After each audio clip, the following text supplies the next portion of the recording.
औलाद का मोह। दिलीप और सुधांशु नाम के दो भाई थे। दिलीप की शादी कावेरी के साथ हुई और सुधांशु की शादी माया के साथ। शादी के बाद दोनों भाई अपनी अपनी पत्नी के साथ खुशी खुशी रहा करते थे। दोनों भाइयों के परिवार एक ही घर में रहता था। साथ में खाना, साथ में घूमना, कुल मिलाकर दोनों भाइयों का परिवार खुशहाल परिवार था। कुछ सालों के बाद दिलीप की पत्नी कावेरी को एक बेटा हुआ। भैया, आज मैं बहुत खुश हूँ। चाचा बन गया हूँ मैं। हाँ भाई साहब, इस बच्चे के घर में आने से तो रौनक आ गई है। मैं सबको बताऊंगी कि मैं तो चाची बन गई हूँ, चाची। तुम दोनों कितने अच्छे हो। हमारे बच्चे के आने से ऐसे खुश हो रहे हो जैसे ये बच्चा तुम्हारा ही हो। बस भैया, अब आपका बेटा इस दुनिया में आ गया ना, हम भी कोशिश करेंगे कि हमारा भी बच्चा जल्दी से इस दुनिया में आ जाए। और फिर आपका और हमारा बच्चा दोनों मिलकर दिन भर घर के आंगन में खेला करेंगे। कितना मजा आएगा ना। सच कहती हूँ माया, मैं भी उसी दिन का इंतजार कर रही हूँ जब तुम्हारी भी गोद भर जाएगी और मेरे बेटे को एक छोटा भाई या बहन मिल जाएगी। 1 साल बीत जाता है। दिलीप और कावेरी का बेटा अब 1 साल का हो चुका था, लेकिन सुधांशु और माया की कोई औलाद नहीं होती। माया, लगता है कि हमारी जिंदगी में बच्चे का सुख ही नहीं है। ऐसा क्यों कहते हैं? दिलीप भाई साहब का बेटा भी तो हमारा ही बेटा है ना।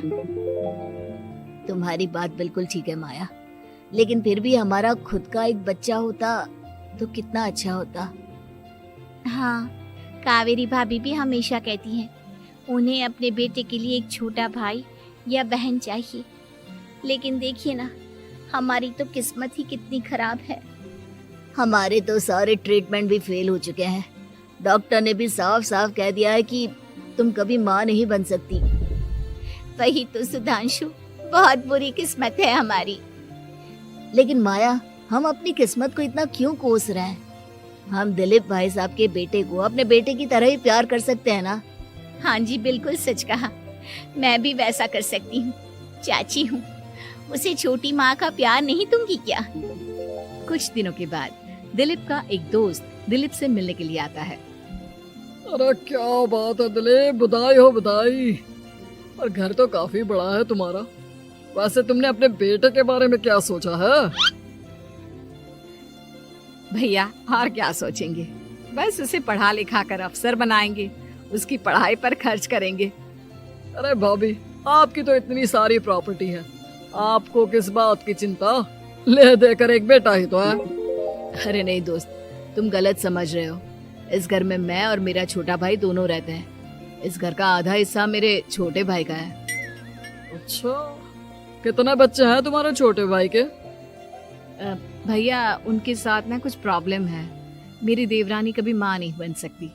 अरे फिर किस बात की चिंता? अरे मैं तो कहता हूँ अपने बेटे के भविष्य के बारे में सोचिए ही मत। बस ये घर उसके नाम करवा दीजिए। देखिए, आपके भाई का भी कोई बच्चा नहीं है तो सब कुछ आपके बेटे को ही मिलना चाहिए। लेकिन ऐसा करना क्या सही होगा?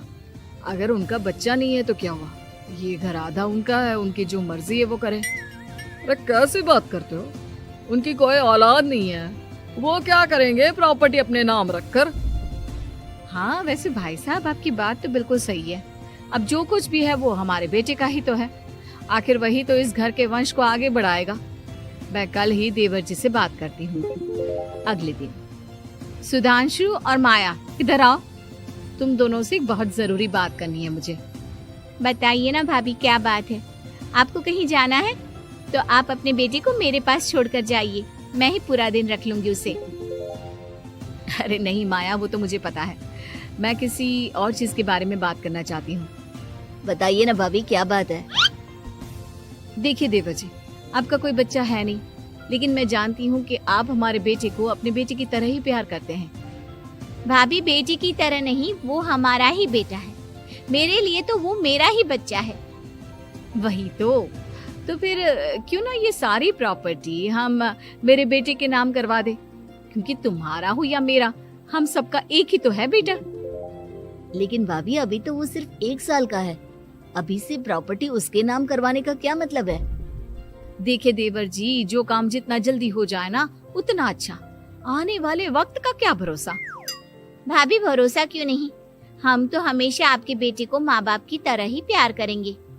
हाँ, लेकिन फिर भी मैं चाहती हूँ कि ये सारी प्रॉपर्टी मेरे बेटे के नाम हो जाए। अब मुझे नहीं लगता तुम दोनों को इसमें कोई भी परेशानी होगी, है ना? भाभी वैसे तो आप जो कह रही हैं वो बहुत जल्दबाजी है, लेकिन फिर भी अगर आपको ऐसा लगता है तो ठीक है, कल ही प्रॉपर्टी के पेपर बनवा लीजिए, मैं और माया उस पर साइन कर देंगे। इस तरह से अगले दिन प्रॉपर्टी के पेपर बनवाकर सारी प्रॉपर्टी दिलीप और कावेरी के बेटे के नाम पर करवा दी जाती है। कुछ दिनों के बाद सुधांशु, सुबह सुबह ये कौन लोग आ गए हैं तुम्हारे घर पर? भैया वो ऊपर वाला कमरा खाली पड़ा था ना, सोच रहा था किराएदार रख देता हूँ। लेकिन किराएदार रखने से पहले आपने हमसे पूछा भी नहीं। भाभी इसमें आपसे पूछने वाली क्या बात थी, हमें एक ही कमरे की जरूरत थी, इसलिए सोचा दूसरा कमरा किराए पर दे देते हैं, कुछ इनकम हो जाएगी। अरे माया, ये सारी प्रॉपर्टी अब मेरे बेटे के नाम पर है और यहाँ पर जो कुछ भी होगा उसके लिए तुम्हें मेरी या दिलीप की परमिशन तो लेनी पड़ेगी ना। हाँ सुधांशु, तुम्हारी भाभी ठीक ही तो कह रही है। अब देखो, तुमने खुद अपने हाथों से ये प्रॉपर्टी हमारे बेटे के नाम की है, वह अभी बहुत छोटा है, तो इस घर से रिलेटेड सारे फैसले तुम्हें हमसे पूछ कर लेने चाहिए। भाभी हमें तो लगा था कि आप हम लोगों से बहुत प्यार करती हैं, लेकिन आप तो हमारे साथ भेदभाव करने लगी। अरे इसमें भेदभाव करने वाली क्या बात है? और मैंने कौन सा तुमसे कुछ गलत मांग लिया? अरे ले देकर मेरा बेटा इकलौता इस पूरे वंश का वारिस है, सब कुछ उसके नाम है। तुम्हें इस बात से जलन क्यों हो रही है? भाभी माया को जलन नहीं हो रही, वो तो बस ऐसे ही कह रही थी। सब जानती हूँ मैं, इसकी खुद की तो कोई औलाद पैदा नहीं हुई, बस इसीलिए जब देखो तब मेरे बेटे पर बुरी नजर डालती रहती है। देखो माया, कावेरी तुमसे बड़ी है, वो जैसा कहती है वैसा करो। और वैसे भी इस घर पर अब तुम लोगों का कोई अधिकार नहीं है, वो तो हम लोगों की भलाई समझो जो तुम्हें अभी तक यहाँ रहने दिया है। भैया आप इतने कैसे बदल गए? इस प्रॉपर्टी ने आपके दिल से हमारे लिए प्यार पूरी तरह खत्म कर दिया है क्या? इसी तरह वक्त बीतता जाता है और देखते देखते दिलीप और कावेरी का बेटा प्रणव 25 साल का हो जाता है और उसकी नौकरी लग जाती है। पापा आज मेरा अपॉइंटमेंट लेटर आ गया है, मैंने सिंगापुर में जॉब ज्वाइन कर ली है। लेकिन प्रणव, विदेश में नौकरी करने जाने से पहले तुम्हें कम से कम अपने मम्मी पापा से एक बार पूछना चाहिए था ना। इसमें पूछने वाली क्या बात है माँ, मैं सिंगापुर जाकर जॉब करना चाहता हूँ तो करना चाहता हूँ। देखो प्रणव, हमने तुम्हारे लिए इतनी सारी प्रॉपर्टी यहाँ पर रखी हुई है, उन सब का क्या होगा? यहाँ रहो, बिजनेस करो। सॉरी पापा, मैं यहाँ रहकर कोई बिजनेस नहीं करने वाला, और ये जितनी भी प्रॉपर्टी आपने मेरे लिए संभाल कर रखी है ना, ऐसे ही किसी को दान में दे दीजिए, क्योंकि मैं सिंगापुर से वापस इंडिया आकर कभी नहीं रहने वाला। दिमाग खराब हो गया है तेरा, जानता नहीं तेरी वजह से हमने तेरे चाचा चाची से लड़ाई करके पूरा घर तेरे नाम करवा दिया था। हाँ तो ऐसा करने से पहले आपको सोचना चाहिए था ना। और मम्मा, मैं तो वैसे भी उस वक्त 1 साल का था, मेरा इस मैटर से कोई लेना देना नहीं है। कैसी बात कर रहा है ये लड़का?